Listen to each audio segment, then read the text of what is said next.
Hello everyone, hope आप लोग अच्छे हैं। Welcome to Mamta classes. आज हम लोग अकाउंटिंग क्वेश्चन चैप्टर का एक और कॉम्प्रिहेंसिव न्यूमेरिकल सॉल्व करेंगे। अभी एक क्वेश्चन आपके स्क्रीन पे डिस्प्ले होगा, उसका स्क्रीनशॉट ले लीजिए।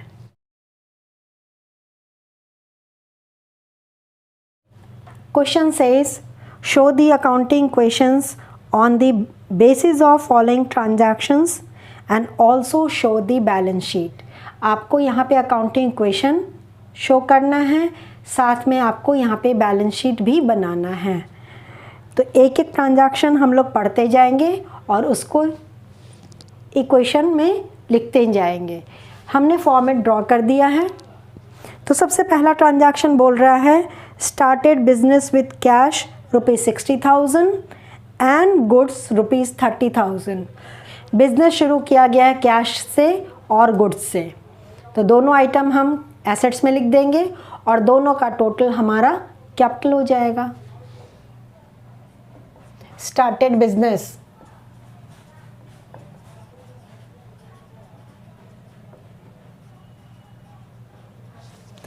कैश इज 60,000, तो कैश के नीचे 60,000 और स्टॉक के नीचे 30,000। हमने डेटर्स भी लिख दिया है, डेटर्स फिलहाल 0 है।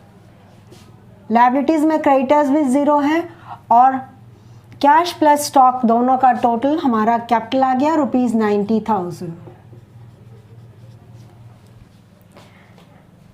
Next transaction says goods purchase for cash 40,000 and on credit 25,000।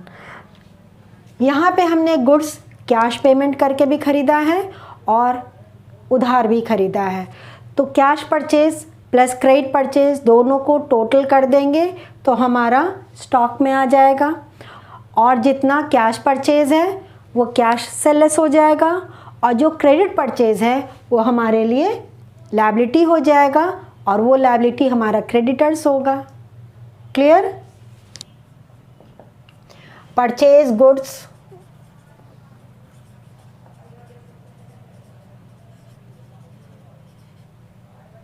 For cash and on credit.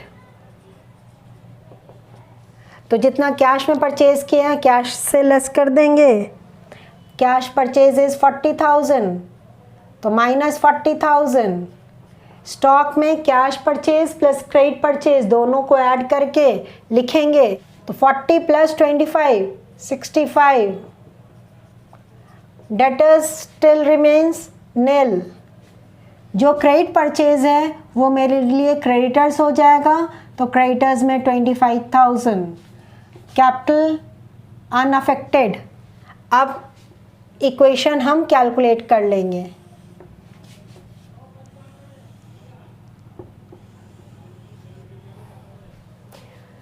New equation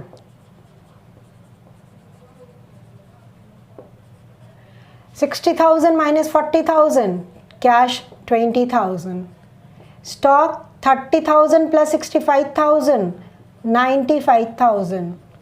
debtors तो फिलहाल नील है। क्रेडिटर्स 25,000 और capital 90,000। Next transaction says goods costing ₹48,000 sold at a profit of 33.1/3%। 48,000 का जो माल था उस पर 33.1/3% प्रॉफिट ऐड किए और ऐड करके हमने सेल किया। 3/4 पेमेंट रिसीव्ड इन कैश, और जो सेल किए हैं उसका 3/4 हमको कैश में मिला है, यानी कि 1/4 क्रेडिट सेल है। तो ये जो यहाँ पे ट्रांजैक्शन दिया है इसके लिए हमको थोड़ा सा कैलकुलेशन करना पड़ेगा और अकाउंट्स में जो कैलकुलेशन करते हैं उसको वर्किंग नोट बोलते हैं। ये रफ वर्क नहीं है, it forms part of your answer. तो ये फिगर कैसे आया ये आपको कैलकुलेट करके शो करना पड़ेगा। तो नीचे में थोड़ा सा स्पेस छोड़ करके ये कैलकुलेशन आप करिएगा। Goods sold at a profit of 33 1/3%। चलिए यहाँ हम वर्किंग कर देते हैं। वर्किंग नोट,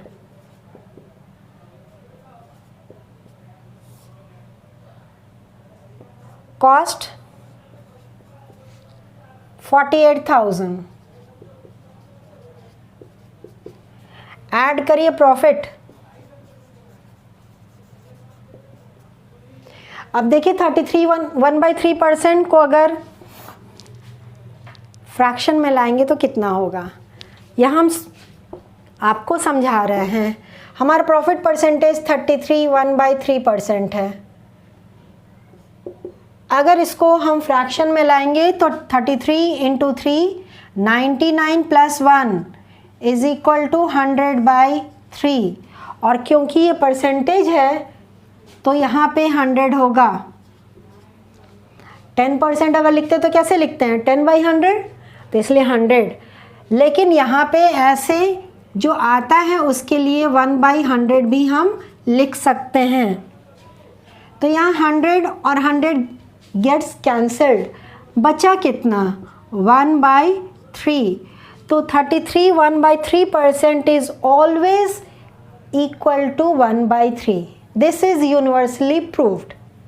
तो इतना 33 1/3% यहाँ ना लिख करके हम प्रॉफिट 1/3 भी ऐड कर सकते हैं 48,000 का।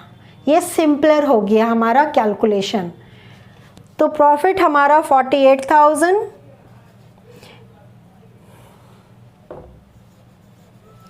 Into 1/3 is equal to 16,000। 48,000 + 16,000 is equal to 64,000। ये मेरा टोटल सेल्स हो गया। और कैश मिला है 3/4 लेस कैश रिसीव्ड। 64,000 का 3/4 48,000 कैश में हमको मिल गया। तो बाकी कितना रहा बाबू, 16,000। ये हमारे लिए क्रेडिट सेल्स है, मतलब डेटर से हमको अभी रिसीव करना बाकी है 16,000। तो जो कॉस्ट है ये हमारे स्टॉक को रिड्यूस कर देगा।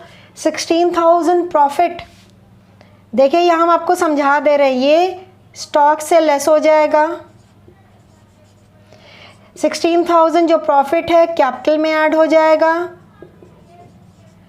कैश जो मिला है कैश में ऐड हो जाएगा, और जो नहीं मिला है वो डेटर्स में ऐड हो जाएगा।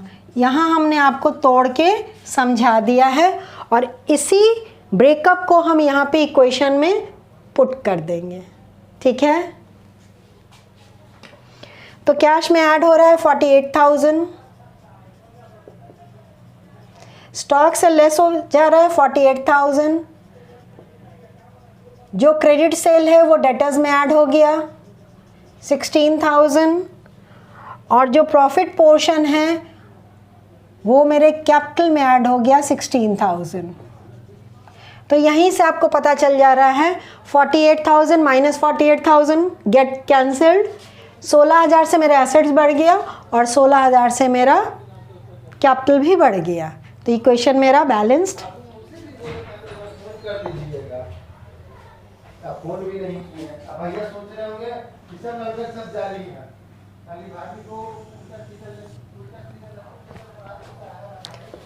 New equation 68,000 cash, stock 95 minus 48 47,000, 16,000 debtors, creditors 25,000, capital 90,000 plus 16,000 1,06,000, next transaction says goods costing ₹20,000 sold at a loss of 5%। 20,000 का माल 5% लॉस पे सेल किए हैं। ये वाला जो ट्रांजैक्शन था इसमें हमको प्रॉफिट हुआ था सेल पे, दूसरे ट्रांजैक्शन में 5% का घाटा हो रहा है। Out of which ₹12,000 received in cash, जिसमें से 12,000 हमको कैश मिल रहा है। जो नहीं मिला वो हमारे लिए उधार सेल हो गया, यानी कि डेटर्स आ जाएगा। तो इसका वर्किंग भी हम यहाँ करके शो कर दे रहे हैं। Working note 2, cost ₹20,000 less loss 20,000 का 5%, 20,000 इंटू 5/100 इज इक्वल टू 1,000। हमारा सेल्स हो गया 19,000। This is your sales. Cash received less cash received,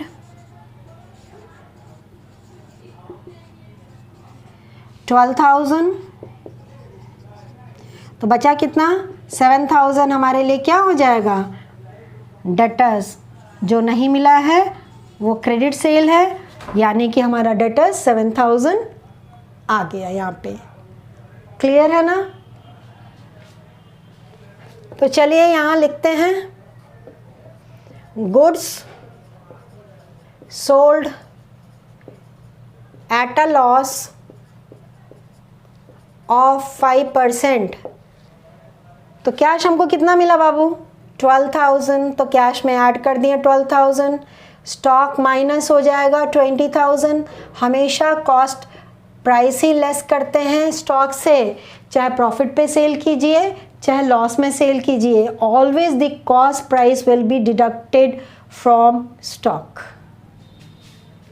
debtors मेरा 7,000 से बढ़ गया,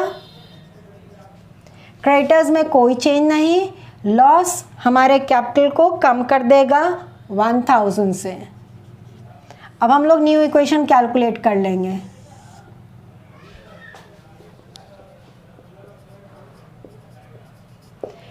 कैश कितना हो गया? 68,000 plus 12,000 80,000। Stock 47 minus 20 27,000। Debtor 16,000 plus 7,000 23,000। Creditors remains 25,000 and capital is 1,05,000. Next transaction says paid rent 4,000 and salary 6,000. Paid rent and salary दोनों को अगर ऐड करते हैं तो 10,000 से मेरा कैश रिड्यूस हो जाएगा। स्टॉक पे कोई चेंज नहीं, डेटर्स पे कोई चेंज नहीं, क्रेडिटर्स पे भी कोई चेंज नहीं। कैपिटल मेरा 10,000 से रिड्यूस हो गया। Get the new equation.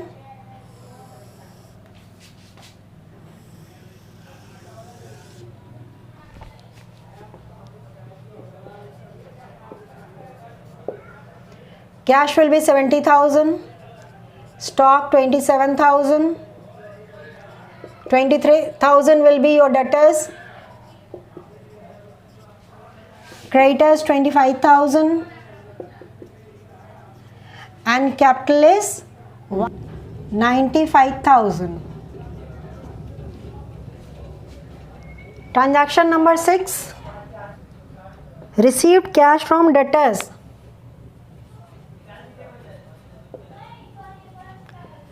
Cash received from debtors. Debtor से कैश मिला है तो कैश में ऐड हो जाएगा। कितना मिला है बाबू मेरे? 15,000। तो प्लस 15,000 कैश में। स्टॉक पे कोई चेंज नहीं। 15,000 से मेरा डेटर्स कम हो जाएगा क्योंकि डेटर्स आपको पेमेंट कर दिया है तो डेटर्स आपका घट गया। लायबिलिटीज़ पे कोई चेंज नहीं, कैपिटल पे भी कोई चेंज नहीं। Get the new equation.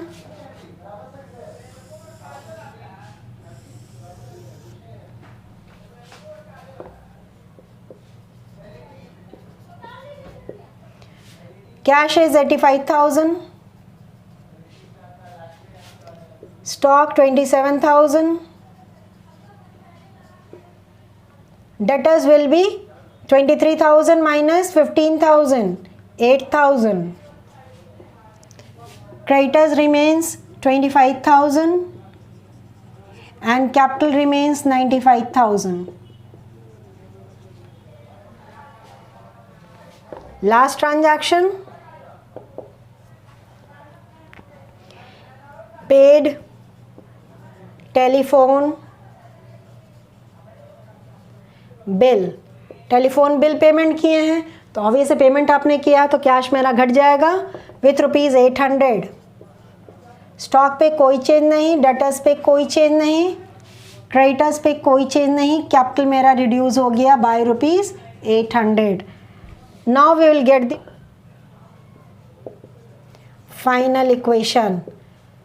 Cash 84,200, stock 27,000, debtors 8,000, creditors 25,000 and capital 94,200.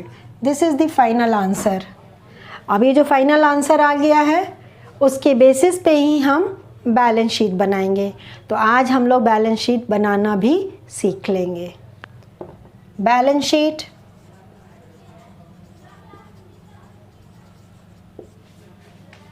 Date हम लिखते हैं जिस दिन ये बैलेंस शीट बनाया जाता है।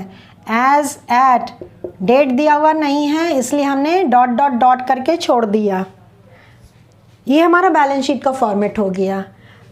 बैलेंस शीट दो पार्ट में डिवाइड होता है। लेफ्ट हैंड साइड लायबिलिटीज़ और कैपिटल लिखने के लिए होता है, राइट हैंड साइड में सारा एसेट्स हम लिखते हैं। दोनों साइड एक कॉलम अमाउंट लिखने के लिए होता है। ये साइड कभी भी चेंज नहीं हो सकता है, कभी भी उल्टा नहीं करिएगा। और इस बैलेंस शीट में जो फाइनल आंसर आता है ना बाबू मेरे, वही लिखते हैं हम। तो हमारा बैलेंस शीट में सबसे पहला जो आइटम है वो है cash, asset side. Amount is 84,200. Next is stock, which is 27,000. Then debtors is 8,000. तो तीन एसेट्स हैं, तीनों हमने राइट हैंड साइड में लिख दिया। लायबिलिटीज में सबसे पहला आएगा मेरा creditors. Creditors is 25,000 and capital 94,200। अब दोनों साइड हम इक्वल कर देते हैं और पैरेलल में इक्वल करेंगे, ऊपर नीचे करिएगा नहीं। ये नहीं कि इसका यहाँ टोटल कीजिए और इसका यहाँ कीजिए, लंगड़ा मत बनाइएगा। दोनों बिल्कुल पैरेलल में बैलेंस करके ही फाइनल टोटल करेंगे। This is total. Balance sheet का टोटल 1,19,200 एसेट साइड। यही अमाउंट हमारा लायबिलिटी साइड भी आना चाहिए।